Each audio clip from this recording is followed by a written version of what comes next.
हमारे गुरु गोरक्षनाथ जी को मानते हैं हम। यहाँ इतना बड़ा भारी मेला लगता है, कम से कम 50 लाख लोग आते हैं। मैं मेरे जीवन का संघर्ष बताता हूँ आपको। जब यहाँ पे जंगल बियाबान था, जब मैं यहाँ आया नहीं, लाया गया। यानी इसकी कहानी ये है कि मेरे माता पिता की संतान नहीं थी, 20 साल हो गए थे। तो उन्होंने सुना कि भी यहाँ गोगामेड़ी में जो भी लोग आते हैं वो बाबा से प्रार्थना करते हैं, गुरु महाराज उनकी मनोकामनाएं जो है पूर्ण करते हैं। तो यहाँ आकर के, अब भोले भगत थे, गरीब लोग थे, उनको मांगने का पता नहीं था भी क्या मांगे, कैसे नहीं मांगे। तो उन्होंने गुरु महाराज से हाथ जोड़ के प्रार्थना की कि गुरु महाराज हमारे संतान हो जाएगी तो पहला बच्चा हम आपके चढ़ा देंगे। ऐसा वो बोल के यहाँ चले गए।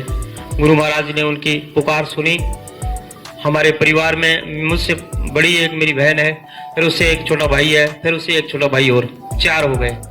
तो हमारे पिताजी ने कहा कि भैया भगवान ने तेरी बगिया हरी भरी कर दी है, अब जो है इस बच्चे को चढ़ा के आएंगे। माँ ने मना कर दिया, क्योंकि माँ का तो दिल ऐसा ही होता है कि अपने बच्चे को वो दौड़ नहीं कर सकती।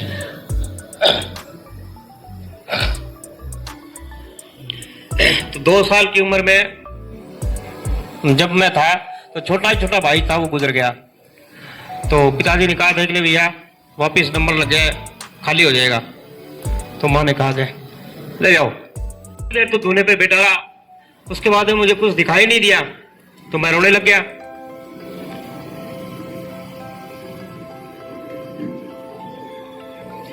मेरे रोने की आवाज सुन करके आश्चर्य हुआ। सभी जो हमारे उसमें मंदिर में थे, दादा गुरु जी थे, मिश्रनाथ जी गुरु जी थे, और कोई नहीं, 2 ही संत थे। तो उनको आश्चर्य हुआ कि इस जंगल बियाबान में बच्चे की आवाज कहां से आ रही है। तो दादा गुरु जी ने कहा देख क्या हो। तो मेरे गुरु जी वो आवाज सुन करके धुने पे गए। माँ धुने पे मेरे को वहां छोड़ गए। पिताजी बाहर निकल गए। अपने ऊंचे पहाड़ थे मंदिर के आगे, बहुत ऊंचे, गेट नहीं होता था, पहाड़ थे और छोटी दीवार होती थी। तो गुरुजी भाग के बाहर आए, पहाड़ पे खड़े होकर के देखा तो भगत जी दूर से जा रहे थे। तो आवाज लगी है भगत इधर आ।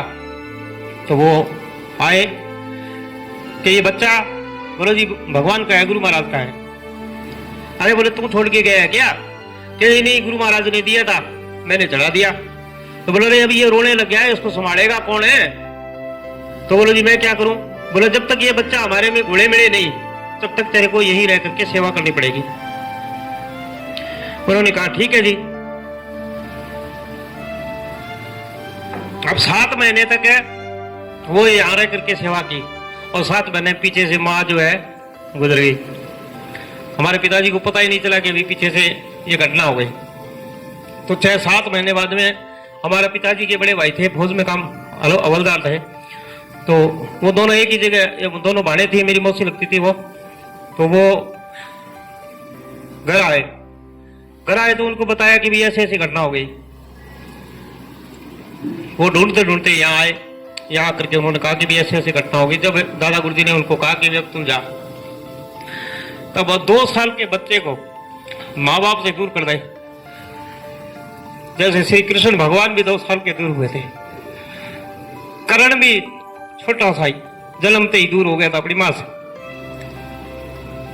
कुंती 2 साल की आयु से अपने माँ बाप को छोड़ के राजा भोज ले गया था। तो राजा कुंती भोज उसका नाम था, इसलिए उसका नाम कुंती पड़ा।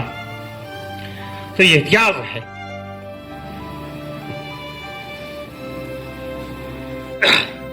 अब आप अपने 2 साल के बच्चे को दूर थोड़ी कर सकते हैं, लेकिन गुरु गोरक्षनाथ जी महाराज का ऐसा आशीर्वाद रहा कि मैं उनके शरण में आज 57 साल की उम्र हो गई।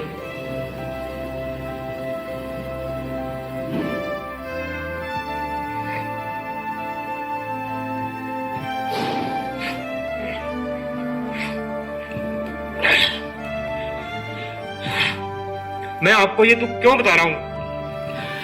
क्योंकि ऐसी परेशानियां आपके गोगामेड़ी पे आ रही है। जो लोग मुझे यहां नहीं देखना चाहते वो दिन रात इस चीज में लगे हुए हैं कि ये कैसे यहां से भागे।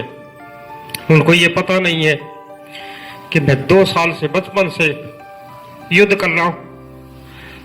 मैं इससे जड़े बड़ा नहीं हूं।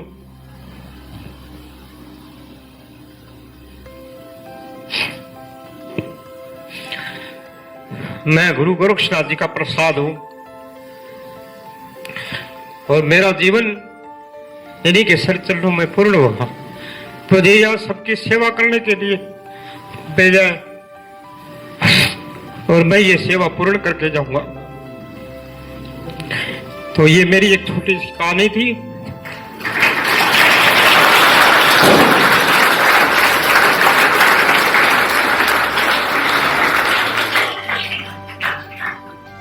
मुझे माफ करना क्योंकि मैं भावुक हो गया। मैंने आज तक ये कहानी किसी को नहीं बताई। जैसे पत्री पत्री कहां में मानते हैं लोग आधी अधूरी।